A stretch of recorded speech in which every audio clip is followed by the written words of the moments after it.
शिबू सोरेन जी। माननीय सभापति महोदय, आज विशेष करके 4 दिन का जो वाद विवाद में हम लोग बैठे हैं, 50 वर्षों के बाद 50 साल का आज़ादी और 50 साल अपने ही हम लोग अपना देश को राज किए, इसके बाद कमियां महसूस हुई हैं जिस पर चर्चा हम लोग कर रहे हैं। और कमी तो ऐसा कमी है जिसका चर्चा करना भी बड़ा मुश्किल लगता है कि क्या हम माननीय सदस्यों का मामला, जैसे अभी बोली चाली में हम लोग तड़क भड़क करते हैं, पीछे वाले लोगों को तो बोलने का मौका ही नहीं मिलता है, तो खैर उस पर सुधार लाने का बात हम लोग कहते हैं। और 50 साल देश चलाए, 5 साल नहीं, 10 साल भी नहीं, और कोई नहीं दावा के साथ कह सकता है कि अपने इलाका में आपने क्या किया। 50 साल जो सत्ताधारियों ने सत्ता चलाया, उनको और ज्यादा कमी महसूस हो रहा है। वो कहते हैं कि ये नहीं हुआ, वो नहीं हुआ, ऐसे होगा, वो तो घंटों भर समय ले रहे हैं, तो बाकी लोग कब क्या बोलेंगे। भाई अगर इतना जानते हैं तो आप कुछ तो करना चाहिए। हम सभापति जी महोदय जी, झारखंड इलाका, जंगल इलाका से आने वाला आदिवासी हूं, और हमारे इलाका में खनिजों से भरा हुआ इलाका है। कोई लोग बोलते हैं बिजली का खंभा खड़ा है, कोई बोलता है पानी नहीं मिला, लेकिन हमारे यहाँ तो बिजली उत्पादन, बिजली का खजाना है और पानी का डैम भी है भरा हुआ, और कोयला भरा हुआ है, लोहा भरा हुआ है, सोना चांदी यूरेनियम अभ्रक। अभी अभी संसार में तीसरा जगह हमारे बोकारो डिस्ट्रिक्ट में एक गैस निकला है, मीथेन गैस, दुनिया में तीसरा जगह और एशिया में पहला जगह। धन का कमी नहीं है, लेकिन सभापति महोदय हम लोग सड़क छाप आदमी, गरीबों से, गरीब भिखारी से भी चले गए। हो जाएगा। ये सरकार ने जो इतना दिन तक काम चलाई है, पॉलिसी बनाई, जैसे लोगों को विस्थापन करना, गांव से उठा देना, गांव उजाड़ दो, लेकिन विस्थापन पॉलिसी सरकार के पास कुछ नहीं। गांव उजड़ने के बाद, जमीन से उजड़ जाने के बाद उनको क्या आप देंगे, रोजगार देंगे, गांव देंगे कि नहीं देंगे, ये सब कुछ नहीं। पुलिस का ताकत लगा के और घास फूस जैसा पेमेंट दे करके जमीनों का कीमत दे के गांव के लोगों को हटा दिया जाता है। हमारे यहाँ सैकड़ों वर्ष से कोयला निकल रहा है झरिया में सभापति महोदय। अभी अभी एक एक्सीडेंट हुआ जिसमें एक बच्ची अंदर चली गई, फिर वापस नहीं मिली। इसके पहले भी ऐसा हुआ, बराबर होते रहा। कितने वर्षों से आग लगा हुआ है पता नहीं, और इतना संपदा है। कभी अमेरिकन लोगों ने कहा था कि भाई ये जिम्मा दे दो, हम कोयला निकाल के पैसा भी देंगे और ये कोयला भी निकाल लेंगे, लेकिन पता नहीं हमारे देश के शासक और ऊर्जा मंत्रालय के लोगों ने इस पर अभी तक कोई विचार नहीं कर सका। और किसी भी समय हजारों लोग, 50 हजार लोग मर सकते हैं। कहता है नीचे बिल्कुल गड्ढा, कोयला निकाल लिया गया और आग लगा हुआ, उसके अंदर बालू नहीं दिया गया। सभापति महोदय, बड़ा महत्वपूर्ण बात है हमारे इलाके के लिए।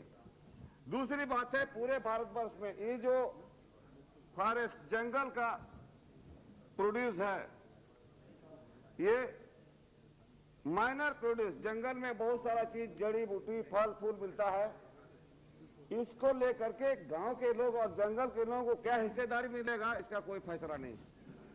और हम गरीब हो गए, जंगल भी खत्म हो गया, और कौन लोग बन गए, ये मल्टी मिलियन लोग, बड़े बड़े बड़े दवा कारखाना वाले बड़े लोग हो गए। हमारे देश के भी बैद्यनाथ, डाबर, हिमालय, ये सब जंगलों का पदार्थ से बड़े लोग बने।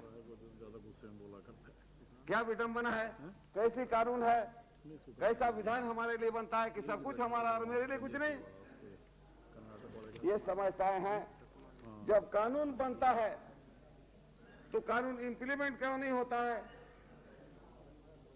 आज इस संदर्भ में हमें कहना, सभापति महोदय, हम अलग राज्य के लड़ने वाले आदमी हैं, और यहाँ कभी कभी चर्चा भी होता था सत्ता विकेंद्रीकरण, माने छोटे बड़े बड़े राज्यों को, मध्य प्रदेश, उत्तर प्रदेश जैसा इतना बड़ा राज्य, मध्य प्रदेश जैसा राज्य, राज्यों की, छोटे राज्यों की आवाज हमेशा बुलंद होते रहा। इस सदन में ये बात किसी ने नहीं उठाया इसलिए कि सबको बड़ा प्यार है मुख्यमंत्री बने रहने का और प्रधानमंत्री भी बनने का, लेकिन ठीक उल्टा हो रहा है। यहाँ तो कई पार्टियों को मिला करके प्रधानमंत्री बनेगा, ये चलेगा परंपरा ढेर दिन तक।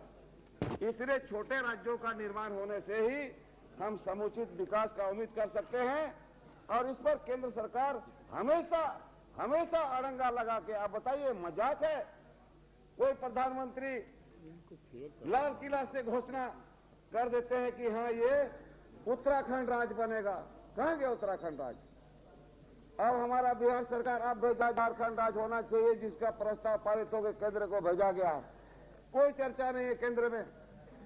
यहाँ बड़े अफसर के पास चला जाता है, ब्यूरोक्रेसी के पास, उनके पास खाता पत्थर उल्टा पलटा करके ये लोग बैठे रहते हैं। इसलिए देश को नाश करने का तो जिम्मेवारी हम ही लोग पर है, कोई विदेशी आदमी थोड़ी है।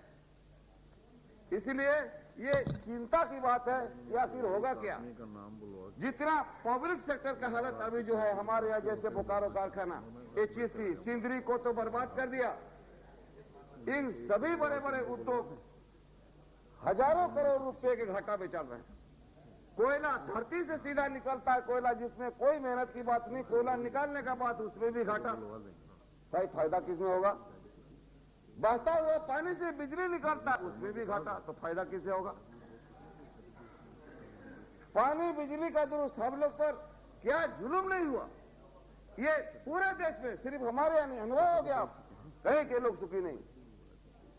इसलिए जब राज चलाना है तो ये विकेंद्रीकरण, पावर बांटना है तो पॉकेट में रख के क्या होगा? इसको कहां जोड़ना? क्यों परेशान है? अलग राज कोई बोलने नहीं चाहते, क्या बात है भाई? क्या तकलीफ है उससे आपको? आप घर में भी अगर 5 भाई हैं तो आप 5 भाई किसी दिन अलग होते ही, अच्छा घर चलाने के लिए, अच्छा से अच्छा बच्चों को पढ़ाने के लिए। ये देश विभक्त होने का कहां सवाल है? कोई बोलता देश टूट जाएगा विदेशी ताकत का। इससे पहले जो कुछ हाथ इसमें है, हाथ इसमें है, और पूरा देश में आग लगा तो किसका हाथ है? हम लोग सोचने की बाहर, आखिर होगा क्या? कौन विदेशी ताकत? इसलिए हम लोगों का सोच गड़बड़ है, और हम लोग कहीं ना कहीं जनता को गड्ढा में धकेले जा रहे हैं। हम तो समझते हैं इतना भाषण यहाँ हम लोग कर दिया, लेकिन काम कितना होगा अब आगे देखा जाए। कहा कि 50 साल तक तो भाषण ही देते आए। इसलिए सर जमीन पर काम होना चाहिए। जनता अब इतना बेवकूफ नहीं रही है, जनता को समझ में आ गया है कि अब क्या करना होगा। बड़ा मुश्किल का बात है, तरह तरह का बात। अब हम लोग यहाँ पर क्या, अभी बहुत पेपर वाले पूछते रहते कि भाई भ्रष्टाचार कैसे बंद होगा, ये प्रधानमंत्री सेल बनाए हैं। हम बोले बहुत अच्छा बात है भ्रष्टाचार, लेकिन भ्रष्टाचार कौन है, भ्रष्टाचार कैसा है, वो किस प्रकार का जंतु है, उसका पहचान होना चाहिए ना। हल्ला करने से नहीं होगा। सब खबर कागज में भ्रष्टाचार भ्रष्टाचार भ्रष्टाचार। क्या है भ्रष्टाचार भाई? भ्रष्टाचार के कहीं कोई पहचान नहीं आ रहा, हम लोग चिल्लाए जा रहे हैं भ्रष्टाचार। अच्छा, और सभापति महोदय, बेरोजगारी, नौकरी देकर के बेरोजगारी का हल कभी होने वाला है? और भारत वर्ष जैसे जगह में यहाँ बंजर भूमि है, जंगल उजड़ गया, और सारे नौजवान लोग नौकरी के लिए लाइन लगाए रखे हैं। नौकरी का माने क्या है? मोटा मोटी नौकरी का माने है बैठ के खाने का धंधा, हम कोई मेहनत नहीं करेंगे।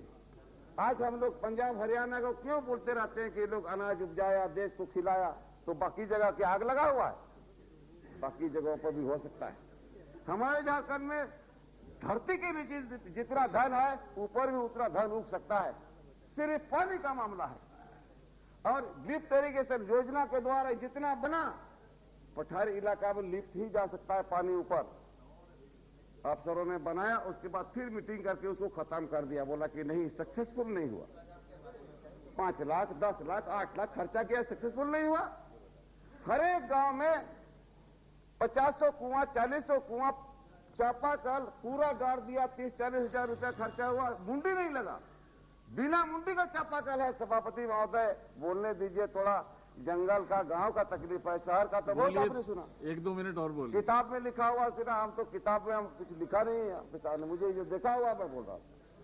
हजारों हजारों हजारों कई हजारों में चापाकल गाड़ दिया उसपे। आज 10 साल तक उसपे मुंडी नहीं लगाया, वही चापाकल, ऐसे ही बिना मुंडी का चापाकल। और जितना लिफ्ट इरिगेशन टूटा हुआ, तो ये कैसी योजना है? अब हमारे यहाँ विशेष करके ये पठारी विकास, वर्ल्ड बैंक से पैसा लोग ला रहा है, हमारे भारत सरकार के लोग, वर्ल्ड बैंक पैसा दे रही है। क्या है? वर्ल्ड के लोग देख रहे हैं कि आदिवासी, गिरिजन, हरिजन, दुर्जन, दुखी लोग, इनका विकास करना चाहिए। हमारे बिहार में चलता है वर्ल्ड बैंक का मामला। हम बोला भैया वर्ल्ड बैंक वाले जंगल के ऊपर वहां 18 फुट का सड़क बना रहे हैं। हम बोला क्यों ऐसा कर रहे हैं भाई? बोले एकदम ऊपर से आया है, वर्ल्ड बैंक का फैसला है। कहां से? दिल्ली से। और कहां से? अरे दिल्ली में तो मैं रहता हूं, बताओ काहे नहीं पूछा? मेरे लिए सड़क हो रहा है। हम कई अफसरों को बोला कि भाई देखो ऐसा क्यों हो रहा है? पैजामा कुर्ता अगर हमारे लिए बन रहा है तो हमारा नाप होना चाहिए कि नहीं? कमिश्नर अपने नाप ठोके जा रहा है, अपना नाप से बना जा रहा है, मंत्री अपना नाप दिया जा रहा है, तो कैसे बनेगा? वर्ल्ड बैंक का ये हालत है। जिस आदिवासी का देह में कपड़ा नहीं उसका नाप का कुर्ता बना रहा है, तो आइए सब लोग अपना नाप दिए जा रहे हैं और मंत्री लोग दिए जा रहा है। इसीलिए ये कैसे काम होगा? सभापति महोदय पूरा बर्बाद, पूरी बर्बाद। अब इसका पूरा देश के अंदर आक्रोश है और भाषण उसन से हम होने वाला है। कुछ करना होगा, बहुत जरूरी है, करना होगा। आज आजादी का बात हम लोग बोलते हैं, आज गांव में कोई आदमी नहीं जानता आजादी किस चिड़िया का नाम है। चलिए हम आपके सामने बता दें, कोर्ट कचहरी बोलता थाना, वो तो थाना तो हुजूर मार मार। कोर्ट जिसका पैसा उसी का कोर्ट है। कितने लोग हैं? 95 और 5 हम लोग चिल्ला। जब तक आदमी शिक्षा दीक्षा में नहीं जाएगा, नहीं पढ़ाया जाएगा, अनिवार्य शिक्षा नहीं लागू होगा, जिसको बड़ा बुद्धि से आदिवासी, हरिजन, गरीब लोगों को पढ़ने नहीं दिया, नहीं पढ़ने दिया गया। यही आप हमारा देश का हाल है। इसलिए कौन व्यवस्था होगा इसको सोचना चाहिए। और सुप्रीम कोर्ट जब बोल रहे हैं कि 12 साल 14 साल तक का फ्री पढ़ाई, तो फ्री पढ़ाई करना ही पड़ेगा, और नहीं तो समता नहीं आ सकता है, समानता कभी नहीं आएगा। मनुष्य के अंदर जो समान है, समता पार्टी नहीं भाई, समानता नहीं आएगा।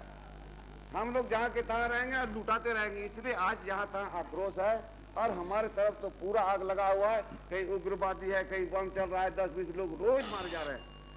1 मिनट में खत्म कर दूंगा पीने का पानी। धन्यवाद कर दूं। शिक्षा का विशेष कर कहना है सभापति महोदय, ये केंद्र सरकार को पूरे देश में एक कानून बना देना चाहिए। अभी तो प्राइवेट स्कूल सारा चल रहा है सब जगह, और जिसका कोई पैसा नहीं दे सकता अपने बच्चों को पढ़ाने के लिए। इसलिए एक किस्म का पढ़ाई हो, और पढ़ाई सिर्फ डिग्री के लिए नहीं हो, पढ़ाई आज के युग में कमाने खाने वाला टेक्निकल मैकेनिकल का पढ़ाई होना चाहिए, जिसमें लोगों को रोजगार मिले। और पशुपालन दुनिया का विभाग है, जो सरकार काम करने चाहेगी तो लोगों को रोजगार मिल सकता है। मैं अपना वक्तव्य समाप्त करता हूँ। बहुत बहुत धन्यवाद। धन्यवाद।